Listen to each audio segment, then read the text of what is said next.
This is problem 37 of Neetcode 150, linked list cycle detection. So let's go ahead and read the problem. Given the beginning of a linked list, the head, we have to return true if there is a cycle in the linked list, otherwise we have to return false.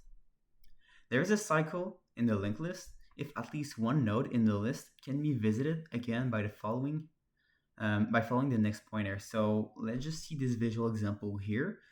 Basically, we have a loop, right? From the 4, you can come back to the 2, and from the 3, you go to the 4, and then you go to the 2, and you go to the 3, and on, and you do a cycle. So this is what we want to detect.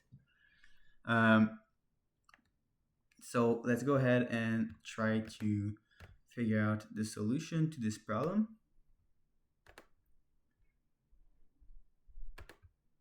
Okay, so let's first create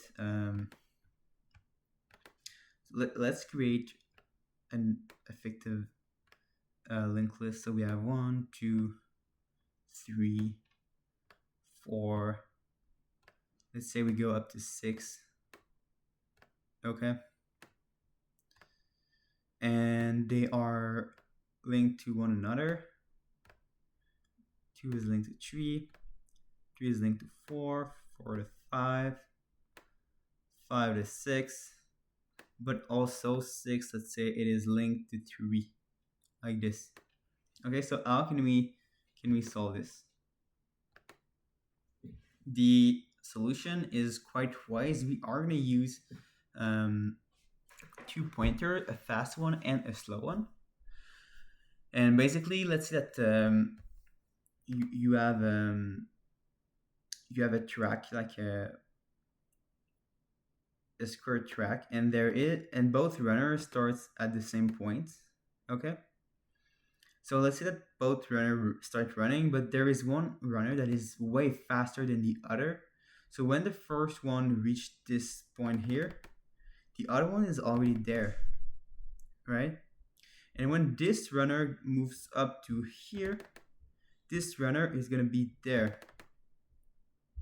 And when this first runner, the slow one, is here, well, we might gonna be able to say that the fast runner will have already reached this person.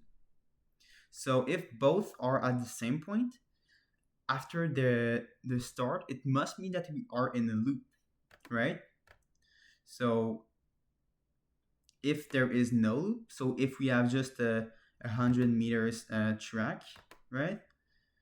And basically, so let's say that this is our track. All right, let's say that we have Usain Bolt here, and we have a normal person. So Usain Bolt is first gonna, well, let's say that the first person is at a third of the 100 meters, so it has passed the 30 meters line. Well, Usain Bolt might be at the 80 meters line. Oh, I used the wrong color. Usain Bolt might be very near completion, right? And since this is not a loop, Usain Bolt is never going to go back on his previous trace, and is never going to reach that slow runner. Okay, so this is exactly what we are going to use to figure out if we have a cycle in our linked list. Okay, so let's just let's say that we have the slow runner here, and we have the fast runner. They're both starting at 1. And let's say the fast runner moves by 2 units, and the slow runner moves by 1 unit. Okay, whoops.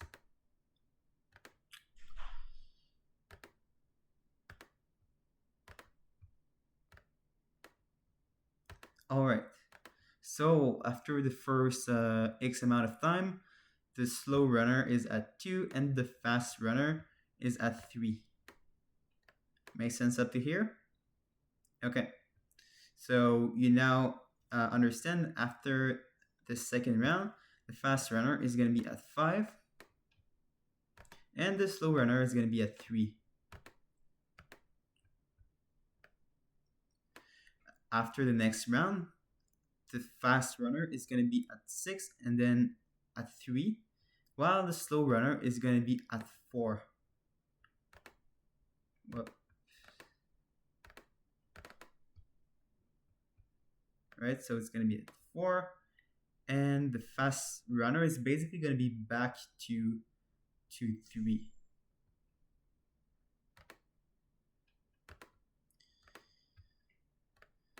All right, next round, the slow runner is moving by 1.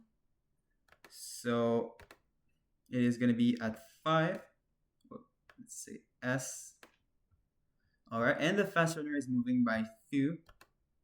So this is the round where the fast runner is actually catching up the slow runner. And both will be equal, so we are going to return true. So that's the entire logic for the problem. Let's go ahead and create our slow and our fast. And both are going to be equal to basically the head of the linked list. Okay. And now we want to say while fast and fast.next, because basically if there is no loop, okay, we have to account for this.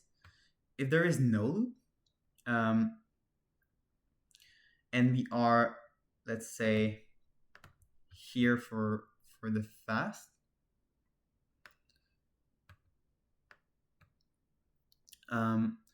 well, fast.next is going to be empty, so we have to make sure that we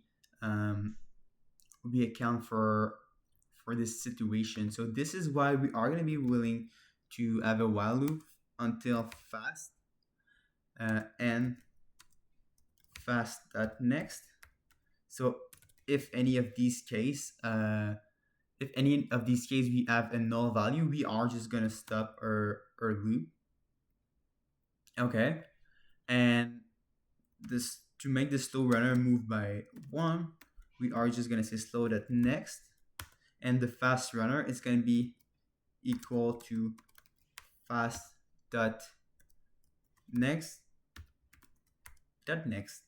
Okay, so that's pretty much the entire logic. After this, we want to check basically if slow appears to be equal to fast, we are going to return true. So there is a cycle.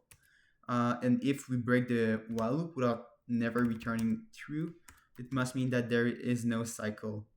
So we are going to return false. There you go. All right, so this is it. This is how we solve the problem in quite an efficient way.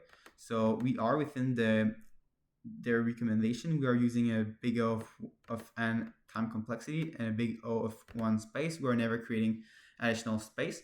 So I hope you learned from this video, and I really hope to see you in the next one.